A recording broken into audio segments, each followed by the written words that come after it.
Hi Neil, thank you for having us here in one of your beautiful Get Living apartments at East Village. And how do you think you've created placemaking here?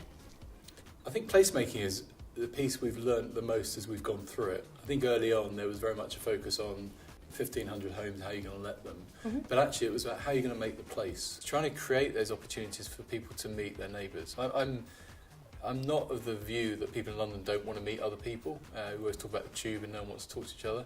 Absolutely, in this role you really learn that people do want to meet other people. And the more events and circumstances we can create for people to do that, the better. Very early on we put on a number of big events to really put East Village on the map, but also to give the opportunity for people who lived here something to really enjoy.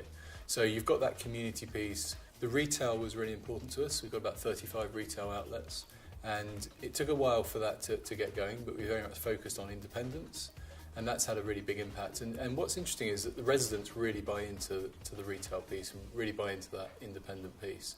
And in terms of choosing your retailers, then you mentioned you've got 35 independent ones. How do you go about making sure that you've got the right mix in order to create the kind of place you want? Before we had the majority of the retail open, in fact, before we had much of the retail open, bearing in mind we've got Westfield on our doorstep, the number one feedback, and we interview about 100 of our residents every month, the number one feedback is when's the retail coming?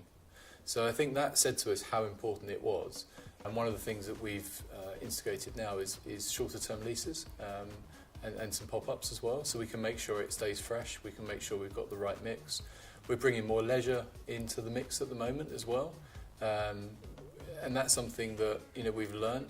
When you start these things, I think you have to be realistic that not everything's going to work, and you have to be flexible and you have to listen to feedback. And so that's something that's been important to the way we've looked at our retail strategy. What do you think the financial benefits are to placemaking? Something I heard very early on in the US where people talked about you sleep in the apartment but you live in the building. I think we've taken it a step further in that you sleep in the apartment but you live in the neighbourhood. And I think what it does is it retains the attraction of the area.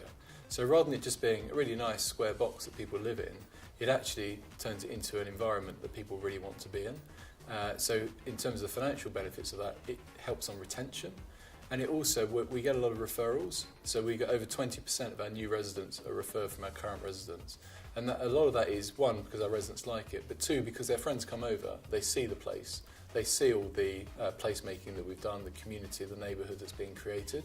So it actually gives them a real attraction to the location. And what we don't do in terms of those retail is really try and milk the last penny out of it, because we know that it's like an anchor store in a shopping centre. You get the right offering down there, it will really help on the residential side.